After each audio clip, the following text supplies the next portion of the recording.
அஸ்ஸலாமு அலைக்கும். நான் அவங்க சப்ரீன் கம். என்ன வீடியோ பார்க்க போகிறோம் பார்த்தீங்கன்னா, பார்த்தாலே தெரியுதுல்ல, பிரியாணி வீடியோ தாங்க பண்ண போகிறோம். மறக்காமல் ஃபுல்லாக பாருங்கள்.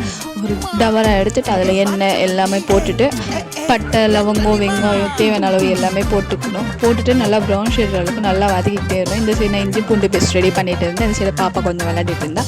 ஆளுக்கு ஒரு வேலையும் செஞ்சுட்டே இருந்தோம். நீங்களே பாருங்கள், நல்லா ப்ரௌன் ஷேடில் ஆயிடுச்சு. இவன் எங்கே ஓடுறான் பார்த்தீங்கன்னா, கடைக்கு தான் ஓடுறான். அந்த ப்ரௌன் ஷேடு ஆகிறதுக்கு கொஞ்சம் உப்பு போட்டிங்கன்னா இன்னும் சீக்கிரமாகவே வெந்துடும். அதனால் அதுவும் போட்டுக்கணும். இந்த சைடு மாமியார் வந்து கொஞ்சம் ரெடி பண்ணிட்டு இருந்தாங்க, எலுமிச்சை பழம் எல்லாமே. இந்த சைடு அக்கா கொஞ்சம் கறியெல்லாம் க்ளீன் பண்ணிட்டு இருந்தா. அரைச்சி வச்சுருந்த இஞ்சி பூண்டு பேஸ்ட்டு தக்காளி எல்லாமே அதில் போட்டுட்டு நல்லா வதக்கிக்கணும். ஒரு 4 பச்சை மிளகாவை போட்டுட்டு நல்லா வதக்கிக்கணும். அது கொஞ்சம் ப்ரௌன் ஷேடு ஆனோன்னு என்ன பண்ணுவோம்னா, நம்ம கழுவி வச்சுருந்தோம் பார்த்தீங்களா கறியெல்லாம், அதையும் எடுத்து அதில் போட்டுக்கணும்.